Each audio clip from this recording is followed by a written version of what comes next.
오늘 우리가 로마서의 말씀을 읽었는데요. 로마서를 쓴 바울 사도는 이방인의 사도라고 불립니다.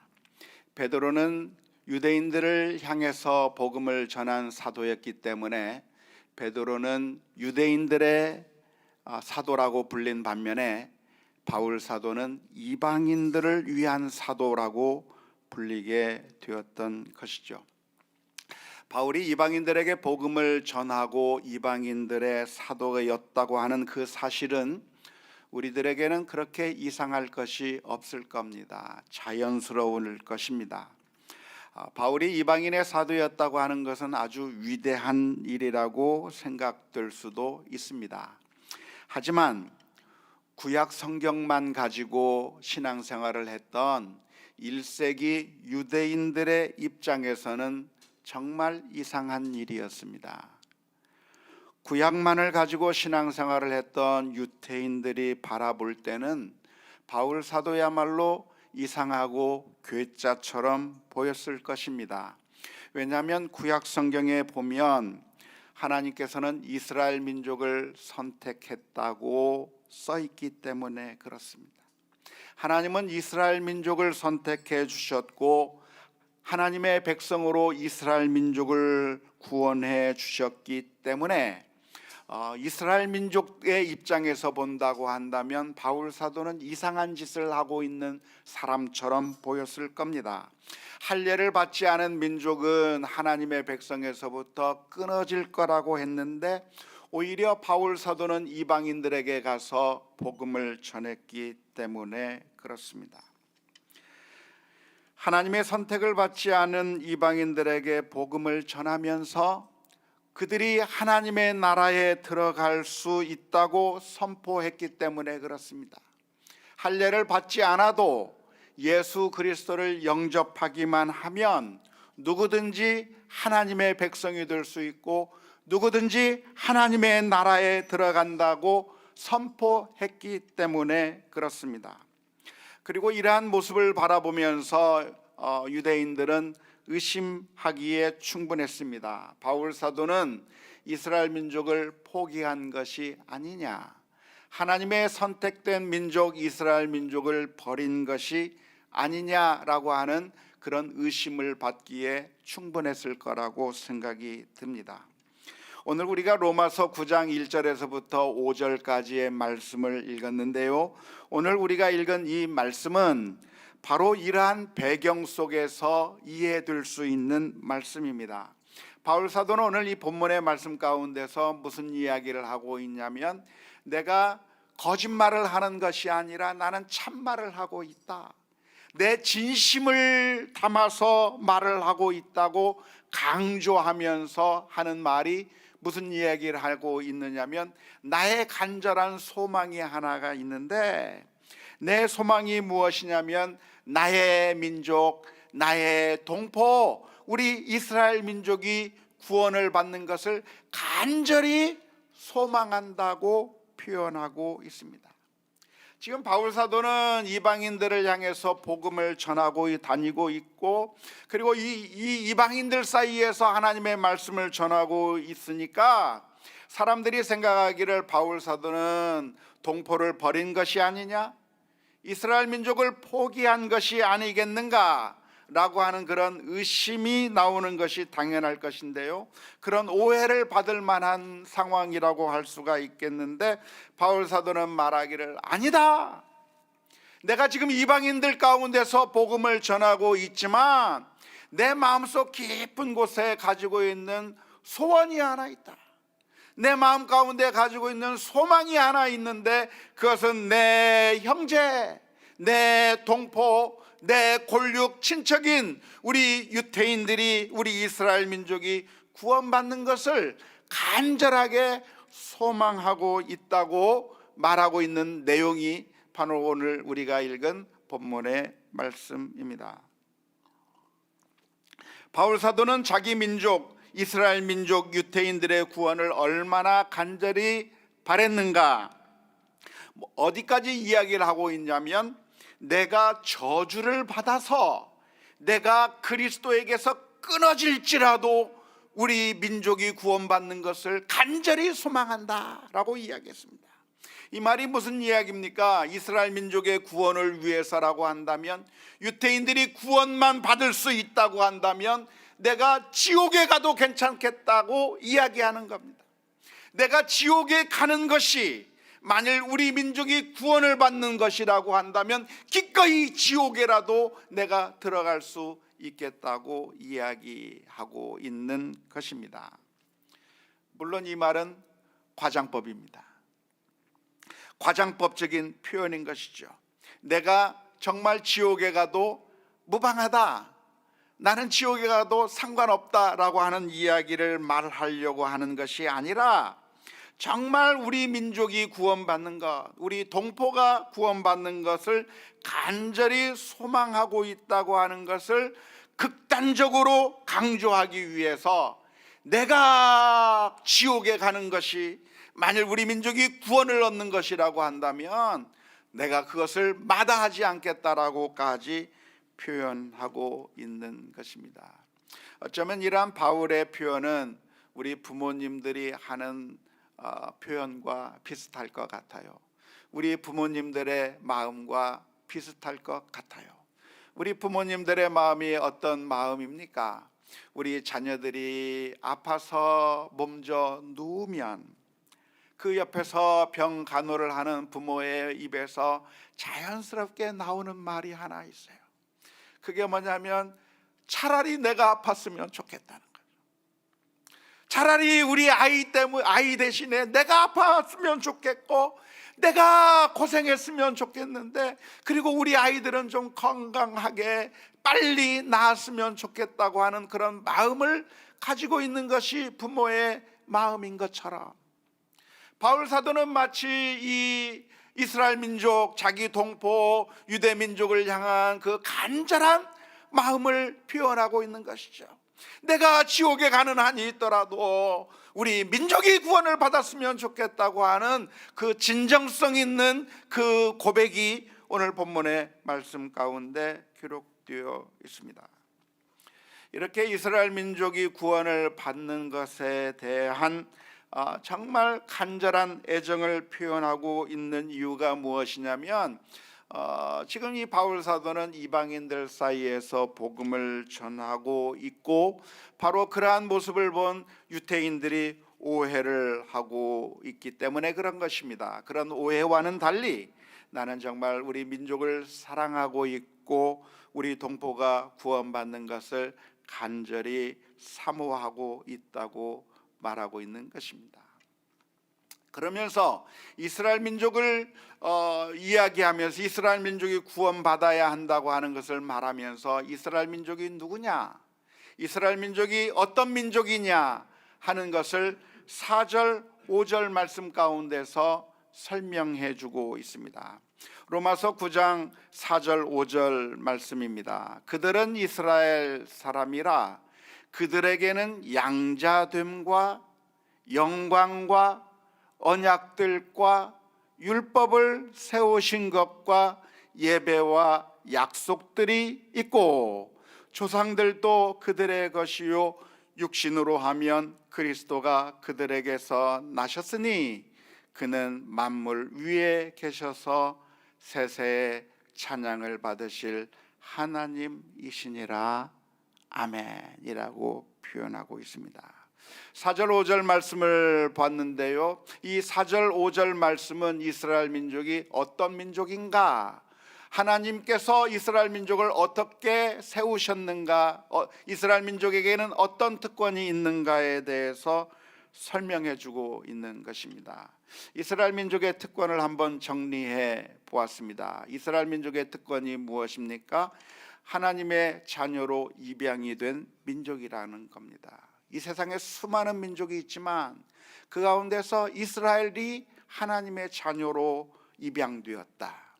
하나님의 영광이 그들에게 나타났고, 이스라엘 민족은 하나님과 언약을 맺은 민족이고, 율법이 바로 이 이스라엘 민족에게 주어졌으며, 이스라엘 민족은 그래서 하나님께 예배하며 나아갈 수 있고, 하나님의 약속을 받은 민족이고 바로 위대한 아브라함이나 이삭이나 야곱과 같은 그런 위대한 조상들이 바로 이스라엘 민족의 조상들이며 뿐만 아니라 이 복음의 핵심이라고 할 수 있는 예수 그리스도가 어디에서 누구에게서 태어났는가?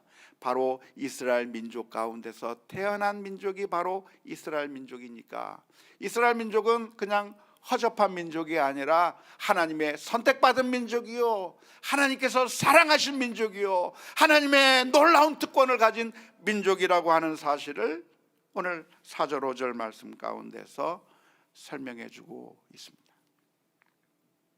그러니까 우리가 로마서 9장 1절에서부터 5절까지만 살펴보면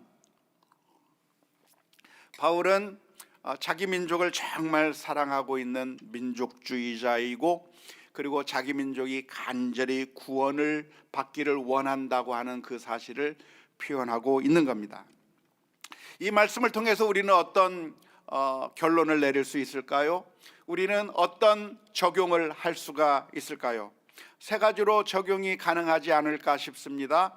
바울 사도가 이스라엘의 구원을 간절히 소망했다고 하는 바로 그 사실은, 그러니까 우리도 우리 민족을 사랑하고 품어야 한다고 하는 그런 의미로 적용할 수 있을까요? 우리도 바울 사도가 자기 민족을 그렇게 사랑한 것처럼 우리도 우리 민족을 사랑해야 되지 않겠는가라고 하는 그런 결론을 내릴 수 있을까요? 아니면 우리 민족까지는 아니더라도 우리 가족에 대한 그런 소망을 품어야 할까요? 우리 가족들이 좀 구원을 받았으면 좋겠다. 바울 사도가 자기 민족의 구원을 간절히 사모했던 것처럼 우리 자녀들, 우리 남편, 우리 아내, 우리 부모님, 우리 가족의 구원을 이 바울처럼 열망해야 되겠다고 하는 그런 결론을 내려야 하는 것일까요? 아니면 다른 세 번째 적용을 할 수 있다고 한다면 바울 사도가 이스라엘의 구원을 열망했는데 그 말은 우리도 지금 저 팔레스타인에 살고 있는 이스라엘 민족의 구원을 열망하고 정말 이스라엘이 하나님의 선택된 민족이니까 지금은 예수님을 잘 받아들이지 않는 저 이스라엘 민족의 구원을 열망하고 이를 위해서 노력해야 된다고 하는 그런 결론을 내려야 하는 것일까요? 어쩌면 이 세 가지 적용, 이 세 가지 결론은 우리가 가능한 결론이고 다 좋은 이야기라고 할 수가 있겠습니다. 하지만 오늘 말씀은 이 부분만 따로 떼어서 읽기보다는 로마서 전체의 흐름 가운데서 이 본문의 말씀을 읽어보아야 합니다. 우리가 종종 성경을 읽으면서 성경을 큰 그림으로 보지 아니하고 몇 구절만 띄어서 읽고 몇 구절만 띄어서 읽고 큐티를 하면서 짧은 그 부분만 읽어서 묵상하는 경우가 많기 때문에 성경 전체의 흐름을 보지 못하고 그 부분만 읽다 보면 그런 맥락에서부터 벗어난 읽기가 되어버려서 성경의 그 전체적인 가르침을 놓치게 되는 경우가 있게 되겠는데요. 오늘 본문의 말씀도 역시 마찬가지입니다. 우리가 9장 1절에서부터 5절까지만 읽었지만 이 부분만 볼 것이 아니라 사실은 큰 흐름 속에서 보아야 합니다. 9장 1절에서부터 5절까지는 사실 9장, 10장, 11장까지 이어지는 이 석장에 걸친 이 전체적인 그 그림 속에서 보아야 되겠는데요. 그래서 그 전체적인 그림을 한번 보았으면 좋겠습니다. 5절까지만 읽었지만 바로 그 다음 6절에서 바울 사도는 이런 이야기를 합니다. 그러나 하나님의 말씀이 폐하여진 것 같지 않도다. 이스라엘에게서 난 그들이 다 이스라엘이 아니요 라고 말씀하고 있습니다. 여기서 하나님의 말씀이 폐하여진 것 같지 않다고 말하고 있는데 왜 하나님의 말씀이 폐하여진 것 같지 않다고 말하고 있는 것일까요? 그것은 바로 지금 벌어지고 있는 상황을 볼 때 이상하기 때문에 그렇습니다. 지금 1세기에서 발생되고 있는 그런 상황이 어떤 상황입니까? 아주 이상한 상황이 발생하고 있는 것이죠. 이방인들은 하나님의 복음, 기쁨의 좋은 소식을 받아들이는 반면에, 이방인들은 복음의 기쁜 소식을 받아들이는 반면에, 유대인들은 지금 하나님의 기쁜 소식, 예수 그리스도를 받아들이지 않고 거부하고 있는 상황이 지금 일어나고 있는 겁니다. 하나님께서 약속해 주신 그 구원의 기쁜 소식, 복음의 기쁜 소식이 정말 주어졌는데, 하나님의 선택받은 이스라엘 민족은 그 복음을 거부하고 있는 반면에 이방인들은 그 복음을 받아들이고 있는 이상한 상황이 발생하고 있는 겁니다. 그래서 이 복음이라고 하는 것이 무엇입니까? 예수 그리스도가 누구이십니까? 사실은 구약 성경에서부터 약속해 놓은 거예요. 아브라함과 이삭과 야곱과 수많은 이 시간이 지나면서 하나님께서 너희 민족을 축복해 주시겠다고 말씀해 주셨고 약속해 주셨던 그 약속의 결정체로서 예수님께서 이 세상에 오셨는데, 그 예수님이 오셨다고 한다면 유대인들이 하나님의 약속을 받아들이고 구원을 받고, 그래서 하나님의 백성으로 그 특권을 누려야 되는데, 그 특권을 유대인들은 거부해 버린 겁니다. 근데 누가 그 복음을 받아들이고 있습니까? 이방인들이 받아들이고 있는 겁니다. 구약 성경에서 이스라엘 민족을 향해서 너희는 나의 선택된 민족이다, 내가 너희에게 복을 주겠다, 너희와 언약을 맺겠다, 율법을 주겠다 해서 그렇게 하나님과의 특별한 관계 속에 있던 그 이스라엘 민족인데, 그래서 이스라엘 민족이 그 약속에 따라서 구원을 받고 하나님의 복음을 받아들여야 되는데, 놀랍게도 이스라엘 민족은 그 복음을 거부해 버린 상황, 이상한 상황이 발생해 버린 겁니다. 결론적으로 하나님의 약속된 축복은 이방인이 받게 된 반면에 이스라엘 민족은 그 축복을 받지 못하는 결과가 빚어지게 된 것이고요. 그리고 그 일을 앞장서서 하고 있는 사람이 누굽니까? 바로 바울 사도가 이방인들에게 복음을 전하면서 다니고 있는 겁니다. 그 상황을 보면서 많은 사람들이 질문을 던지는 겁니다. 하나님께서 이스라엘을 버리셨는가?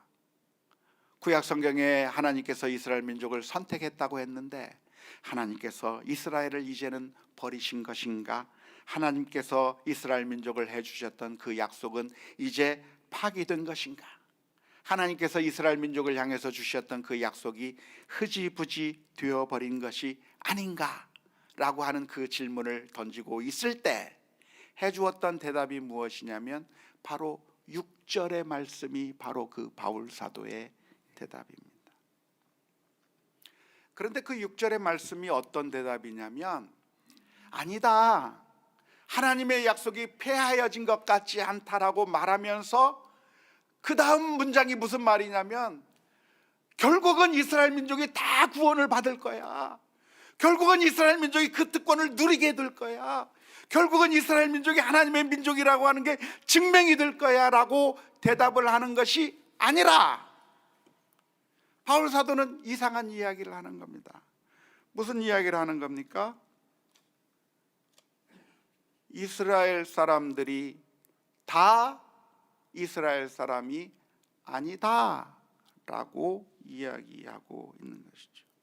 하나님께서 이스라엘 민족을 선택해 주셨지만, 그렇다고 해서 혈통적으로 태어난 유대인들이, 혈통적으로 이스라엘의 후손으로 태어난 모든 유대인들이 다 이스라엘이 아니다 라고 이야기하고 있는 것입니다. 다시 말하자면 모든 이스라엘 민족들이 구원을 받는 게 아니다. 이스라엘이 하나님의 특권을 다 가지고 있는 것이 아니다라고 이야기하고 있는 것입니다. 그림으로 한번 보았으면 좋겠습니까? 하나님의 약속은 이스라엘에 대한 하나님의 약속이 이루어지는 것인데 누구에게 이루어지는가? 참된 이스라엘 사람들에게 하나님의 약속이 이루어진다는 것. 구약 성경에 이스라엘 민족을 향해서 주셨던 하나님의 약속이 성취되는 것은 누구에게 성취되는가? 예수님을 영접한 사람, 그 사람이 혈통적으로 유대인이든 혈통적으로 이방인이든 누구든지 간에 예수 그리스도를 영접한 사람이야말로 참 이스라엘이고 그 참 이스라엘에게 하나님의 약속이 이루어지는 것이지,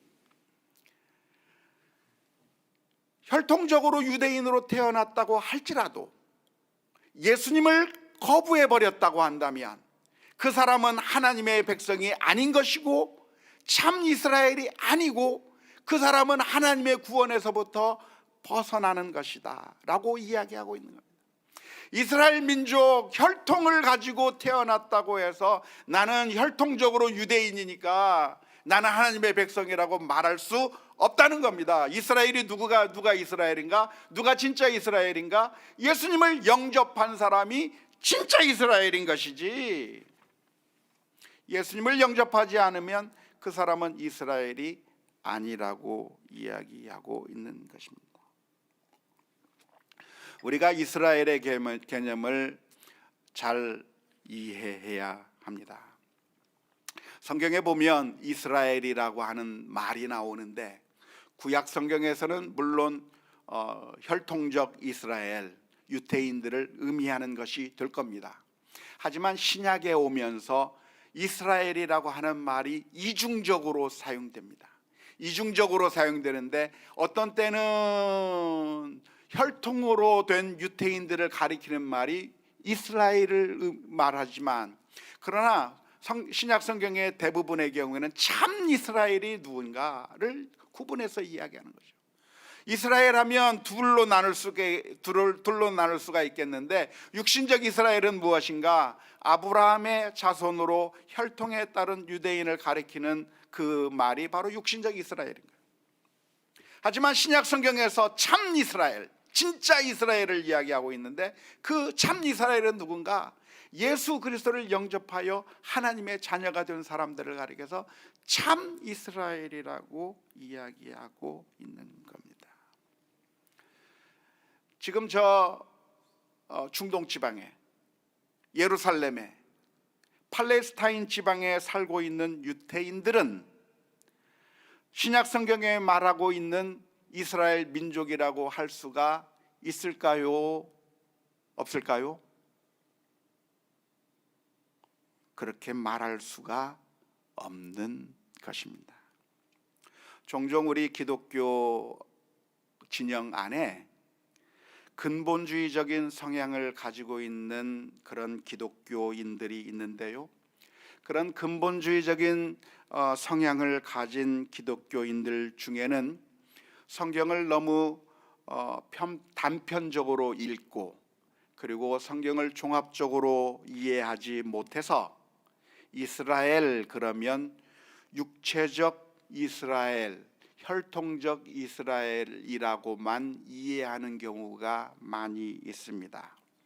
그래서 지금 저 팔레스타인 지방에서 살고 있는 국가 이스라엘, 민족적 이스라엘이 하나님의 선택된 민족이며 그 혈통으로 이스라엘 민족이 된 바로 그 사람들이 하나님에게서 아주 특별한 특권을 가지고 있고 하나님의 약속을 받은 민족이라고 그렇게 생각하는 경우가 많이 있습니다.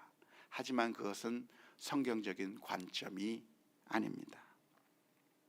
만일 이스라엘과 팔레스타인 사이에 서로 싸우고 서로 문제가 발생한다면 우리는 이스라엘 편을 들어야 됩니까? 팔레스타인 편을 들어야 됩니까? 누구를 더 응원해야 됩니까? 안타깝게도 많은 크리스찬들은 팔레스타인 편은 저 팔레스타인은 나쁜 놈들이고 이스라엘은 하나님의 백성이라고 하는, 사실은 그 이스라엘 민족은 예수님을 믿지도 않는데 그 이스라엘이 하나님의 편이라고 생각하고 심정적으로 이스라엘을 지지하는 경우가 많이 있습니다. 그래서 광화문에 나가면 성조기도 들고 나오고 이스라엘 국기도 들고 나오는 경우도 많이 있는데요, 사실은 그것은 잘못된 이해입니다. 우리는 이스라엘 편을 들어야 될 아무런 이유가 없어요. 어떤 이스라엘 편? 저 국가 이스라엘 편, 민족 이스라엘 편을 들어야 될 이유가 아무것도 없어요. 우리는 누구 편을 들어야 되는가? 정의의 편을 들어야 되는 거예요. 옳은 편을 들어야 되는 것이지, 저 민족적 이스라엘, 국가로서의 이스라엘이 하나님으로부터 어떤 특권의 위치를 가진 것이 절대로 아니라고 하는 사실을 기억해야 할 것입니다. 오늘 성경의 말씀이 바로 그런 말씀인데요, 육신적인 혈통에 따라서 태어난 이스라엘 민족 유대인들이 하나님의 선택받은 민족이냐?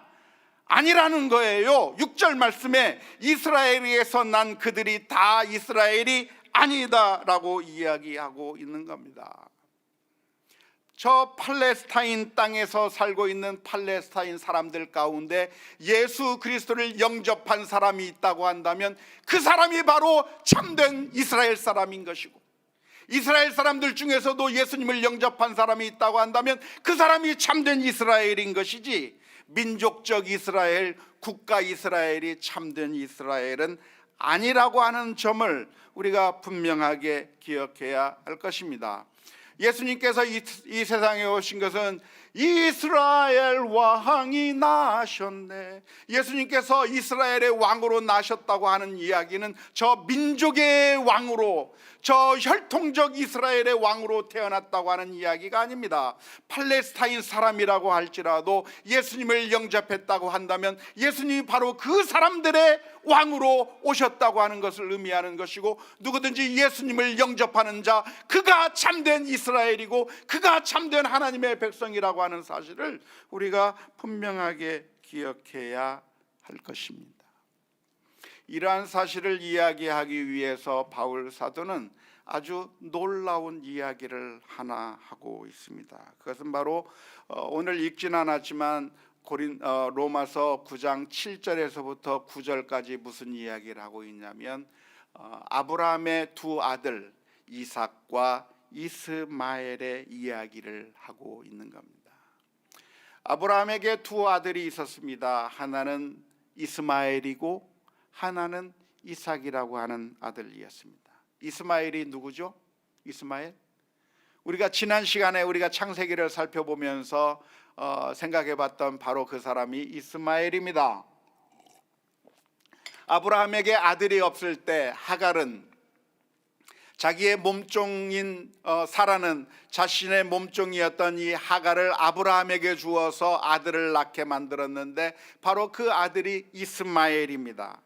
아브라함의 씨 이스마엘인 것입니다. 그런데 나중에 사라에게서 아브라함의 아들이 태어났습니다. 그 아들은 바로 이삭입니다. 그런데 그 이삭과 이스마엘이 있을 때 결국 이 가정에 문제가 생기게 되었고, 그래서 나중에 아브라함은 이스마엘을 쫓아내버립니다. 이스마엘은 내 아들 이삭과 함께 유산을 받을 수 없다고 하면서 이스마엘을 쫓아내버리는 것이죠. 그래서 이스라엘은 어떤 사람들인가? 이스라엘 민족은 이삭의 후손입니다. 이스마엘의 후손이 아니라 이삭의 후손으로 자신들은 적법한 적자인 것이죠. 이 이야기를 바울 사도가 예를 들면서 아브라함에게 두 아들이 있었지만 이스마엘은 아브라함의 자손이 아니다. 아브라함의 피를 받았지만 아브라함의 피를 받았다고 해서 이스마엘은 이스라엘 민족이 될 수가 없다. 오로지 누구만 이스라엘 민족인가? 이삭만 이스라엘 민족이다. 이삭에게서 태어난 사람만 이스라엘 민족이라고 하는 이야기를 하는 것입니다. 그것이 유대인들에게는 아주 자랑거리예요. 우리는 아브라함의 진짜 자손이다. 그런데 그 진짜 우리가 하나님의 자손이라고 하는 바로 그 이야기를 바울 사도는 유대인들이 하나님의 백성이 아니라고 하는 것을 증명하기 위해서 사용하는 겁니다. 그 옛날 아브라함에게 두 아들이 있었어도 이스마엘은 유산을 받을 수 있는 그런 적법한 아들이 아닌 것처럼 이스라엘에게서 태어났다고 이스라엘 민족이라고 할지라도 모두가 다 하나님의 백성일 수가 없다. 이스라엘의 혈통을 받고 태어났다고 할지라도 참 이스라엘일 수가 없다. 예수 그리스도를 영접하지 않는 사람은 하나님의 백성이 아니라고 이야기하고 있는 것입니다. 그림을 한번 봤으면 좋겠어요. 아브라함의 두 아들이 있는데 진짜 아들 이삭만 아브라함의 참 아들로 인정된 것처럼 유대인이라고 할지라도 예수님을 영접한 사람만 참 이스라엘로 인정될 수 있는 것이지, 유대인이라고 할지라도 예수님을 거부하면 그 사람은 하나님의 백성이 아니고 마치 첩을 통해 낳은 이스마엘과 같은 신세가 되는 것이라고 놀랍게도 설명하고 있는 겁니다. 이스라엘 민족들이 자기들은 아브라함의 후손이라고 자부심을 갖고 있는데 그 아브라함의 이야기를 예로 들면서 너희들은 아브라함의 자손이 아니야. 예수님을 거부한 너희들은 하나님의 백성이 아니야. 오직 예수님을 영접한 사람만 참 이스라엘이고 그들이 참 하나님의 백성이고 심지어 혈통이 아브라함의 피가 한 방울도 안 섞인 이방인이라고 할지라도 예수님을 영접한 사람이 바로 그 사람이 참된 이스라엘이요 참된 하나님의 백성이라고 설명해 주고 있는 것입니다. 또 하나의 예를 들었습니다. 이삭과 리브가에게 쌍둥이 아들이 있었는데 그 쌍둥이 아들 가운데 야곱과 에서가 있었죠.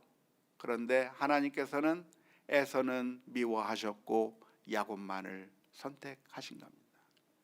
둘 다 아브라함과 이삭의 피를 통해서 태어난 두 쌍둥이 아들이었지만 두 아들이 다 참된 적법한 자녀가 된 것이 아니라 에서는 이스라엘 민족이 아니라는 겁니다. 아브라함과 이삭의 피를 이어받은 그 에서도 한 배에서 난 아들도 이스라엘 민족이 아니라는 겁니다. 누가 이스라엘 민족이에요? 야곱의 아들들만 참된 이삭이 된 것처럼 신약적인 개념에서 누가 참된 이스라엘인가?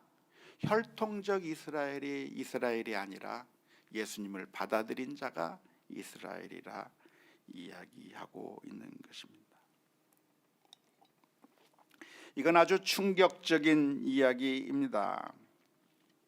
이스라엘 사람들은 우리가 아브라함의 후손이요 이삭의 후손이요 야곱의 후손이기 때문에 우리는 자동적으로 하나님의 백성이고 우리는 자동적으로 천국에 간다고 생각했지만 바울 사도는 그게 아니다. 나는 지금 이스라엘 민족이 구원받는 것을 간절히 원한다고 이야기하고 있습니다. 우리 혈통, 우리 동포가, 우리 가족이 구원을 받았으면 좋겠다고 그렇게 이야기를 하지만, 그러니까 그들이 무조건 다 특권을 가지고 있다고 말하는 것이 아니라 하나님의 약속이 누구에게 흘러가고 있는가? 바로 예수님을 믿는 자들에게만 흘러간다고 이야기하는 것입니다. 이제는 모든 사람에게 하나님의 축복의 문이 열리게 되었습니다. 바로 예수님 때문인 것이죠. 바울 사도는 자신의 동포가 간절히 구원받기를 원했지만, 그러나 유대인으로 태어났다고 하는 것이 당연히 하나님의 백성이라고 하는 조건이 되는 것이 아니고 자격이 되는 것이 아니라 오직 예수 그리스도를 영접해야만 한다는 것입니다. 이것은 그 옛날 세례 요한이 외쳤던 메시지와도 같습니다. 세례 요한은 마태복음 3장 7절에서부터 9절 말씀 가운데 이렇게 이야기했습니다. 요한이 많은 바리새인들과 사두개인들이 세례 베푸는 데로 오는 것을 보고 이르되 독사의 자식들아 누가 너희를 가르쳐 임박한 진노를 피하라 하더냐. 그러므로 회개에 합당한 열매를 맺고 속으로 아브라함이 우리 조상이라고 생각하지 말라. 내가 너희에게 이르노니 하나님이 능히 이 돌들로도 아브라함의 자손이 되게 하시리라. 결론은 무엇입니까? 우리는 예수 그리스도를 마음속에 영접해야 될 줄로 믿습니다. 그래야 참된 이스라엘이 되는 것이고 하나님의 백성이 되는 것입니다. 예수님께서 왜 우리들의 구주가 되셨습니까? 바로 바울 사도와 같은 심정 때문이었죠. 자신의 동포가 구원받는 거라고 한다면 내가 지옥에 가는 것도 마다하지 않겠다고 했던 그 바울 사도의 심정처럼 우리 주님께서는 우리를 살리시기 위해서라고 한다면 십자가를 지는 것, 하나님에게서부터 끊어지는 것을 마다하지 아니하고 십자가 위에 올라가셔서 우리를 위해 피를 흘려주심으로 말미암아 우리를 구원받게 해 주셨습니다. 따라서 오늘 저와 여러분들은 그 놀라운 주님의 은총을 받아들이며 믿음으로 살아가야 합니다. 종종 우리는 우리의 구원의 확신을 엉뚱한 데서 찾습니다. 우리 집안이 몇 대째 신앙 집안이라고 하는 그런 자부심, 우리 집안에 목사가 몇 명이고 장로가 몇 명이 나왔다고 하는 그런 자랑, 내가 이래봬도 교회의 중직자라고 하는 그런 자랑, 내가 이 교회를 위해서 얼마나 수고를 많이 했는가 그런 자랑, 내가 기도를 얼마나 열심히 많이 했는가 그러한 신앙적인 교만함, 내가 이름만 대면 알 수 있는 그런 유명한 교회를 다닌다고 하는 그런 헛된 자부심이 그것이 나의 구원의 근거라고 생각하는 어리석음 가운데 있다고 한다면 그것은 바로 이스라엘 민족의 어리석음과 마찬가지입니다. 자신은 하나님 앞에 제대로 서 있지 않은 채, 예수님을 받아들이지 않은 채 나는 아브라함의 후손이요, 나는 이삭의 후손이요, 야곱의 후손이요, 나는 할례받은 민족이기에 당연히 구원받을 줄 알았다고 하는 그런 이스라엘 민족의 어리석음과 같다고 할 수밖에 없습니다. 오늘 우리는 아무 자격이 없는 우리를 구원하시기 위하여 자기 생명을 아깝지 않게 내어주신 그 주님을 바라보며 주님만이 우리의 소망이라고 하는 사실을 믿고 신실하게 믿음으로 서는 우리 모두가 다 될 수 있기를 주님의 이름으로 축원합니다.